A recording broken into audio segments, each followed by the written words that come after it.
जी हां, बांग्लादेश में यूनुस सरकार की उल्टी गिनती शुरू हो चुकी है। खबरों की माने तो उन्होंने इस्तीफे की पेशकश कर दी है। वहीं सेना ने अंतरिम सरकार को जल्द चुनाव कराने और सेना के मामलों में दखल न देने की चेतावनी भी दी है। बताया जा रहा है कि विवाद की असली वजह चटगांव राखिन कॉरिडोर को लेकर है, जिसे यूनुस सरकार के सलाहकार ने बिना आर्मी चीफ की इजाजत के ऐलान कर दिया, जिसके बाद कई सहयोगी दलों ने भी यूनुस के लिए मुश्किलें खड़ी कर दी। पूरी खबर आपको डिटेल में बताएंगे, लेकिन बड़ी खबर यह है कि बांग्लादेश के अंतरिम सरकार के मोहम्मद यूनुस दे सकते हैं इस्तीफा।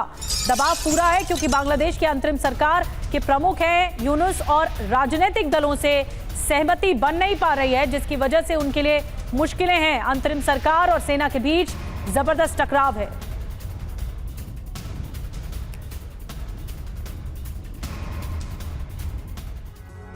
तो क्या बांग्लादेश से मोहम्मद यूनुस आउट होंगे? अंतरिम सरकार के प्रमुख हैं, इस वक्त केयरटेकर हैं बांग्लादेश के मोहम्मद यूनुस। उन्होंने इस्तीफे की पेशकश की। धमकी, सहयोगी दलों का सामना, समर्थन न मिलने की वजह से वो नाराज हैं यूनुस। और कैबिनेट बैठक में मोहम्मद यूनुस ने कहा कि अब काम नहीं कर सकता, सहयोगी दलों को कॉमन ग्राउंड तैयार करना होगा। यानी साफ है कि सहयोगी दलों का साथ नहीं मिल रहा है मोहम्मद यूनुस को।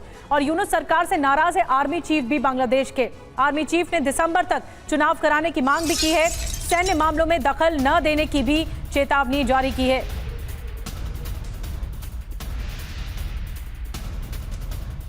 तो क्या बांग्लादेश एक बड़े बदलाव की ओर आगे बढ़ रहा है? राजनीतिक उथल पुथल इस वक्त जारी है और किस तरह का गतिरोध इस वक्त देखने को मिल रहा है बांग्लादेश सरकार में और वहां की सेना में, मनीष हमें और ज्यादा बेहतर समझा पाएंगे।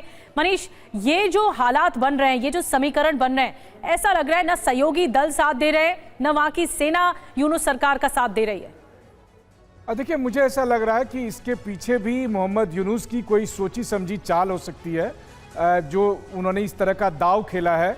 और अक्सर वो ऐसा करते हैं कि मैं रिज़ाइन करके चले जाऊंगा, जबकि अब मान लीजिए 8-9 महीने हो गए गद्दी पर संभाले। उनका तो काम था जल्द से जल्द चुनाव कराने का, वो चुनाव करा दें। बांग्लादेश की आवाम कह ही रही है कि वो इलेक्टेड नहीं सिलेक्टेड सरकार है, तो उनको अगर गद्दी छोड़ने का इतना ही मोह है तो बस चुनाव कराएं और उनको जाना ही पड़ेगा। लेकिन ऐसी बात नहीं है, वो दरअसल इस तरह की धमकी दे रहे हैं, इस तरह की ब्लैकमेलिंग कर रहे हैं और इसके बहाने असली बात यह है कि वो गद्दी को लेकर अपनी पकड़ को मजबूत कर रहे हैं और इसके रास्ते में जो कोई आ रहा है उस पर वो टारगेट कर रहे हैं। और उसमें बांग्लादेश के आर्मी चीफ भी है, बल्कि कई बार वो बांग्लादेश के आर्मी चीफ को इंडिया सिंपैथाइजर करके दरकिनार करने की कोशिश करते हैं। वहीं दूसरी तरफ अगर आप देखिए तो कट्टरपंथी ताकतों को लगातार वो उकसा रहे हैं और फिर अमेरिका के हाथों में खेल रहे हैं। देखिए, सीधी सी बात है कि अमेरिकी मदद से वो जिस तरह से अचानक ढाका में आए, बांग्लादेश की सत्ता पर बैठे हैं और सत्ता पर अपनी पकड़ मजबूत कर रहे हैं और भोले भाले मासूम चेहरा बनकर वो सत्ता में और ज़्यादा कुंडली मारकर बैठना चाहते हैं, बजाय चुनाव कराने के। वो रोज़ नए नए तरीके के आप कहें कि समीकरण को यहाँ पर इस्तेमाल कर रहे हैं ताकि उनकी पकड़ मजबूत हो और उसमें कई बार वो विक्टिमहुड वाली भी पॉलिसी अपनाते हैं।